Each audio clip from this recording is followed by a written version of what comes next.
আসসালামু আলাইকুম, সবাই কেমন আছেন? আশা করি সবাই অনেক ভালো আছেন। তো আমরা জানি 2023 সালের নতুন বই পাবলিশ করা হয়েছে আমাদের ছোট ভাইদের মাঝখানে।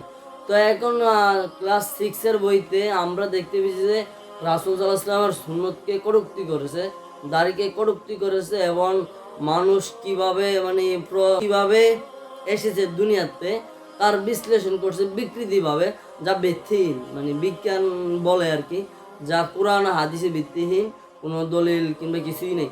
তো চলুন আজকে আমরা সরাসরি দেখি পাঠ্যবইতে সত্যি সত্যি কি লেখা ছিল।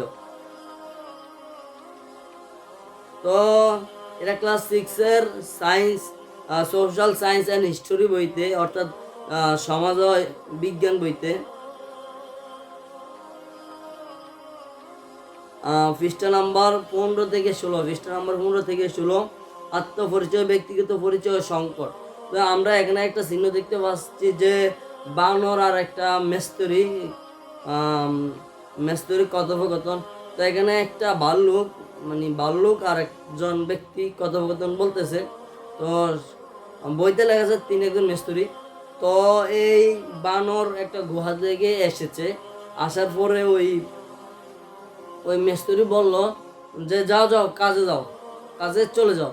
তখন ওই ভাল্লুকটা বললো যে আমি তো ভাল্লুক, আমি কাজ করবো কেন? হ্যাঁ, তখন বললো কাম চুরি করে আর জায়গা পাও না, বা ধান্দাবাজির আর জায়গা পাও না, যাও কাজে চলে যাও। পরে বলছে না, আমি তো ভাল্লুক।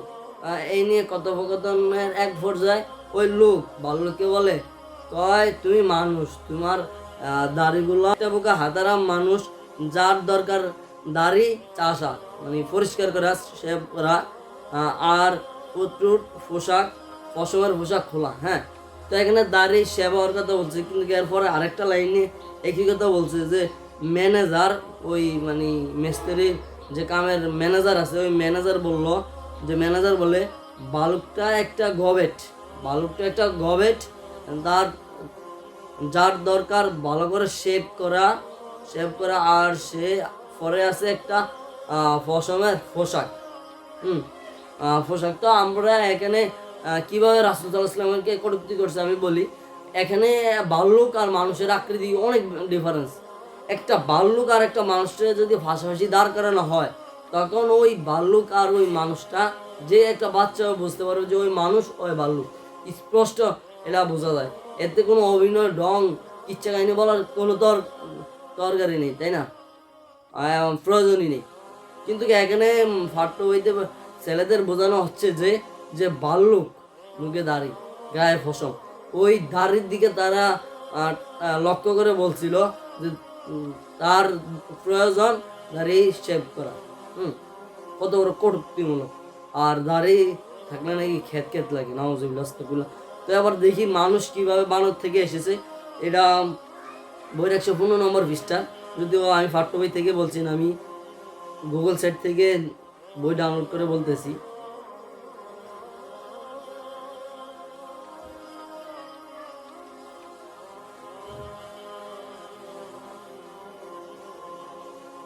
এই তো 113, 114, 115, এই 3টা পৃষ্ঠাতে এগুলো আছে।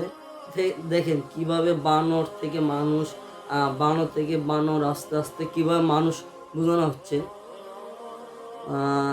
এই অনুসন্ধানে এখানে বাচ্চাদের বোঝানো হচ্ছে যে যে এই কি হাসি আফা খুশি আফা, যে মানুষ কিভাবে এসেছে দুনিয়াতে, তা আমরা জাস্টিফাই করব।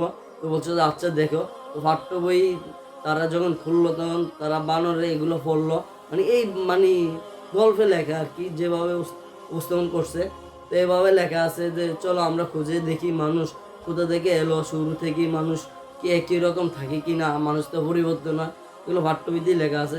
তো এখানে কিভাবে দেখেন বানর, অস্ট্রোলোপিথেকাস, হেমো ইরেক্টাস, তারপর হিমো সেলভিয়ান ফোয়েন্স, তারপরে হিমো সেভিয়েন্স, এগুলো কিভাবে বোঝানো হচ্ছে দেখেন।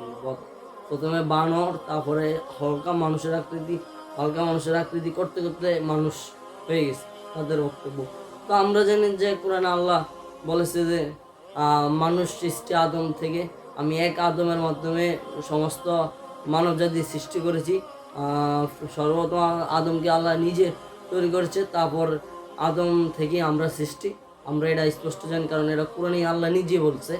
তো এখানে স্পষ্ট কোরআনের বিরোধিতা করা হচ্ছে, স্পষ্ট আমাদের ছোট ভাইদের কি শেখানো হচ্ছে এগুলো, তাই না?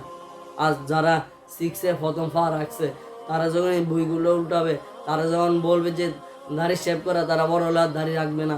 আর তারা যখন পড়তেছে মানুষ বানর থেকে সৃষ্টি, তারা বড় হলেও বিশ্বাস করবে যে মানুষ বানর থেকে এসেছে। তারা আল্লাহর কথা ভুলে যাবে যে আল্লাহ বলেছে যে মানুষ আদম থেকে সৃষ্টি, তাই না? তো এগুলো অবশ্যই পরিবর্তন করা প্রয়োজন, পরিবর্তন কেন, এগুলো সরানি প্রয়োজন, কারণ এগুলো সব ইসলাম বিদ্বেষী, ইসলাম বিদ্বেষী এগুলো। যদি বাংলাদেশে মুসলিম জনতা বেশি, যদি একবার খেবে পালানোর কোনো জায়গা পাবে না যারা এসব এসব কুরুচিপূর্ণ কুরুচিপূর্ণ লেখা পাঠ্যবইতে দিছে। আল্লাহ সবাইকে সঠিক বোঝার ও মানার তৌফিক দান করুক। ওমা তৌফিকা ইল্লা বিল্লাহ, নাসরুল মিনাল্লাহি ওয়া ফাতহুল কারীম। আসসালামু আলাইকুম।